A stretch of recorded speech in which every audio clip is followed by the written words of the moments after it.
Oh, almost forgot. I had to do all this. Hi, welcome back to the channel. I decided to bring out the OG camera because I just couldn't stand the quality of my laptop camera. And here we are today with this throwback to my channel, even though it's not really a throwback. So today I figured that I would talk about all the books that I've been reading recently. To be completely honest, I haven't really read very many books in June. I don't know. I was just in a really big reading slump and I thought I didn't read anything in July either. But then I'm looking and I actually read quite a bit. So I am going to go over everything that I read in July first and foremost. The last book I read in June was on June 10th, and then I didn't read anything for a whole month basically, and then I finished a book in July on July 9th. So let's go over those right now. First book that I finished in July was With a Vengeance by Riley Sager. If you're in the bookish realm in any way, shape, or form, you probably know who Riley Sager is. He is a very popular thriller mystery author, and this was his newest release. Last year, he released a book called Middle of the Night, which got me out of a reading slump. And for that reason alone, I gave it 5 stars, even though the book wasn't really that good. But it is an accessible, easy read. Every Riley Sager book that I've read, I've only read about 3. So every time I've wanting to get into reading again, whether I'm in a slump or when I first was starting off reading, I was like, okay, let me read a Riley Sager. And I feel like I can just read it so fast. So that's what happened with this. Unfortunately, this book was awful. I feel so bad saying that because I'll probably still read every Riley Sager book that I can possibly get my hands on. I gave this 2 stars. So the premise of this is basically Murder on Orient Express and Then There Were None mixed together, which sounds great, although it didn't work, I think, in the way that we were all hoping it would work, because And Then There Were None is one of my all-time favorite mystery novels. It was my first Agatha Christie. Loved it. And I think in terms of I wasn't really a mystery thrillery reader at that time when I read And Then There Were None. So the plot twist, I was like, oh my God, that's crazy. But with this book, With a Vengeance, it combined the twist from both Murder on Orient Express and Then There Were None. And it's they're 2 completely different twists from 2 completely different books. And he tried to, mix them up in a little bowl and spit out this hot garbage. And it just didn't work out. So 2 stars. I thought the characters were kind of insufferable. And it was I don't even know how to describe it. It was kind of that joke of men writing women be like, and it's oh my gosh, super over dramatic, or it's okay, you clearly don't know what a woman would actually talk like. That's kind of what this book was giving me. It was taken place, I don't even know what time period it's taken place, obviously. I think it's supposed to be sometime kind of close after World War II. It's not current times because they're talking about how trains are not going to be a thing anymore. I want to say it's the 1980s or something. It's not really current. So for that reason, I don't know why.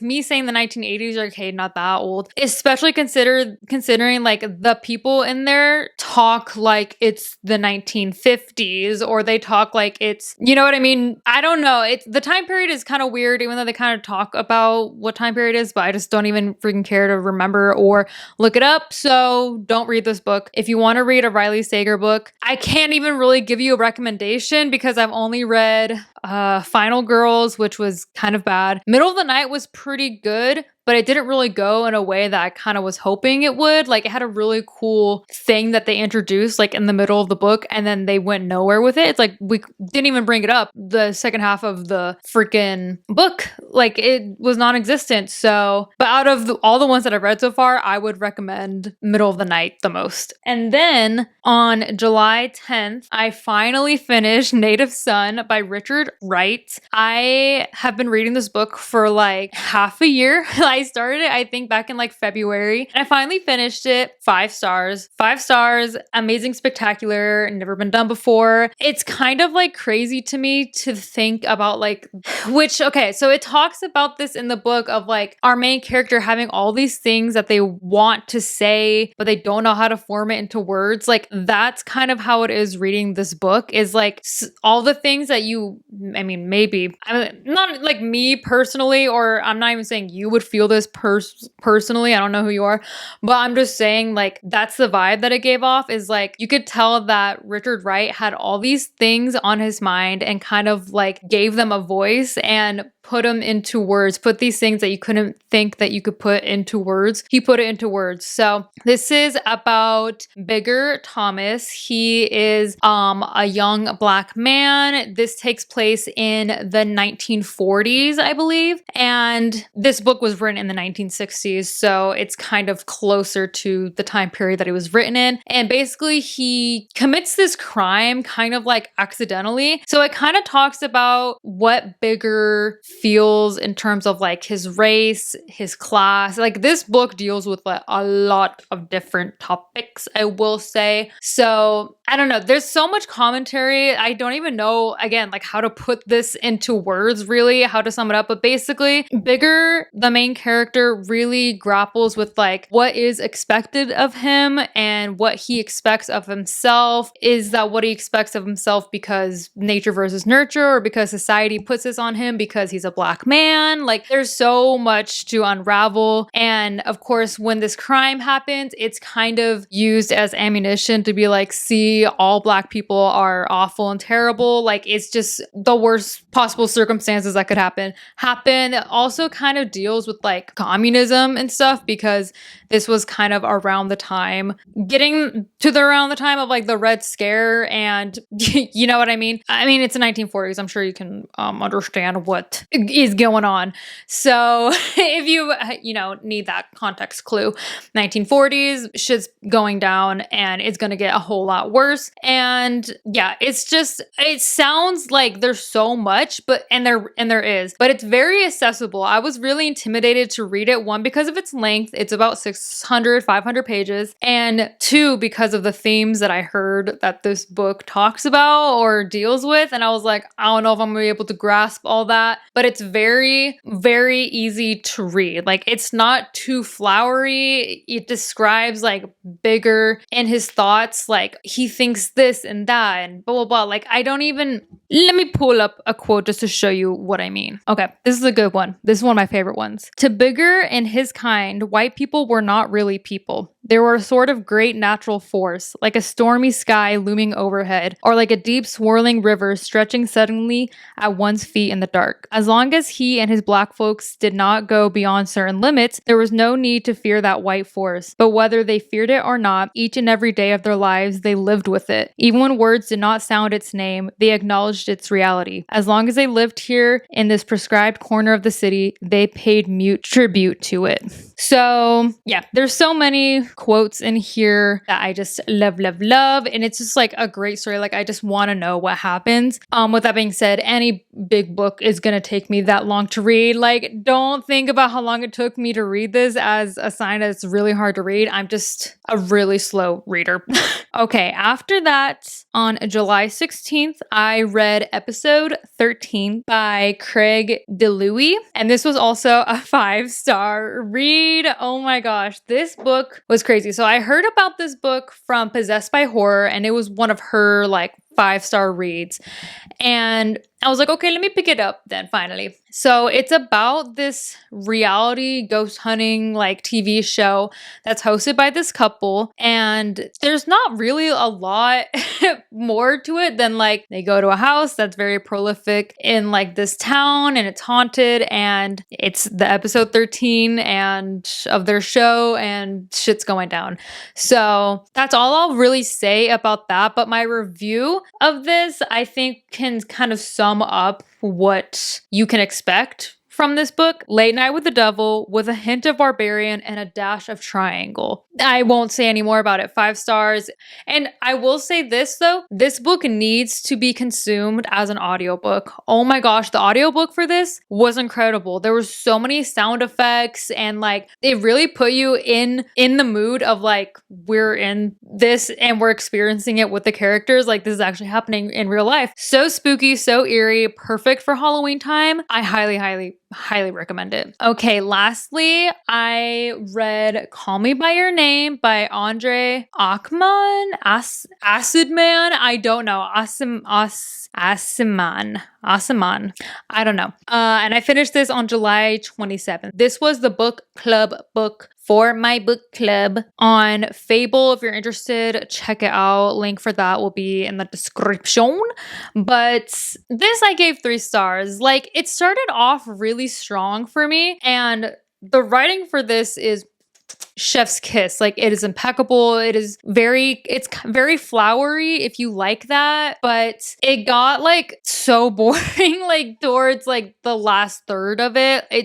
I just felt it was dragging, and I couldn't find the need, the urge, the desire to pick this up and to read it, even though it was like a book club book. Like I said, I've been in like the biggest reading slump. I didn't read anything for a month, which is a long time for me personally. The only way I got through this was audiobook. So if you're in a reading slump, I'm telling you, audiobooks are the way to go. That's how I finished episode 13, because I was reading it on my Kindle and I was like, no, let me listen to the audiobook. That's the only way I finished Call Me by Your Name with a Vengeance, was entirely consumed by audiobooks. So I'm telling you, audiobooks are the way to go. But anyways, yeah, this book was kind of a letdown. Like it could have gone in like a Saltburn way, which would have been great and fantastic, and I would have loved that. And it would have done it first, considering this book came out in 2007. But when you read like the reviews about it, I'll say like kind of like fake reviews where it's like New Yorkers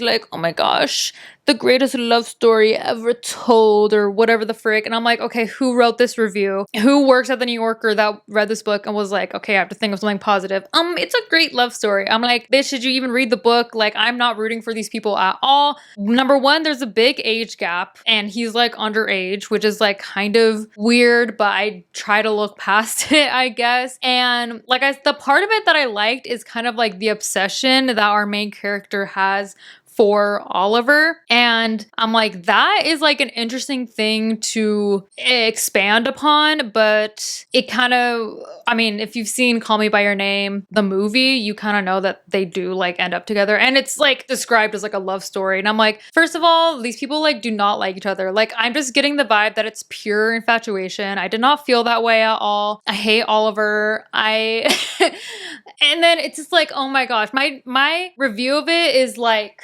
okay, let me tell you my review, because again, I think like these two things like perfectly summed up what this was. Saltburn goes All Too Well 10-minute version.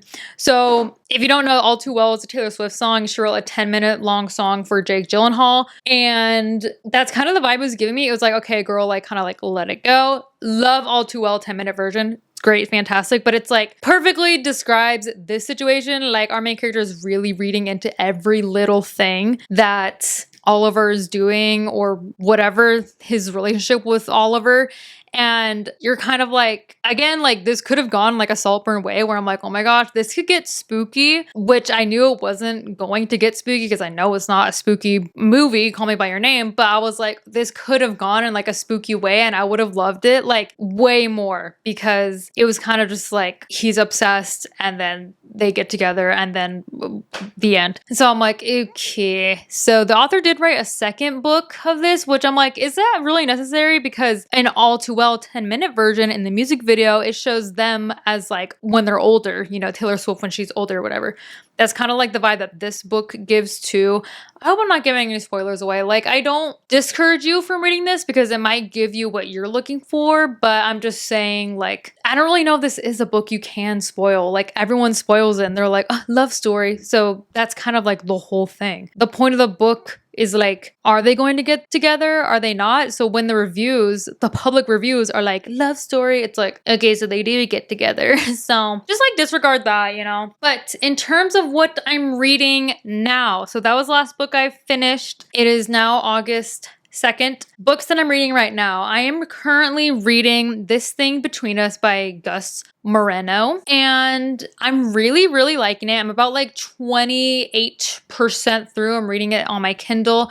I'm really liking it. It's very sad. I kind of read a little bit of it and then I watched Together, and now I'm really enjoying This Thing Between Us, which I'm going to make a different video for my review of Together. But it's kind of giving me, which again, this could go in like this book actually is, I think, like kind of like a horror-y book. So it's about this couple and the wife dies and the husband's just trying to deal with the grief of it. So it's very sad talking, like when he's talking about how much he misses his wife and like it feels like she's still there and he has to get used to her not being there. Like that's very sad. But there's also this layer added to it, this side plot, I guess, will become a main plot, I guess, of these things like an Alexa or like a Google Home, whatever the freak it's called, things that they have now that is like making their house act up in weird ways, and it's kind of spooky. So like nothing crazy has happened so far, but these little things, I think it's called Itza, like ITZA,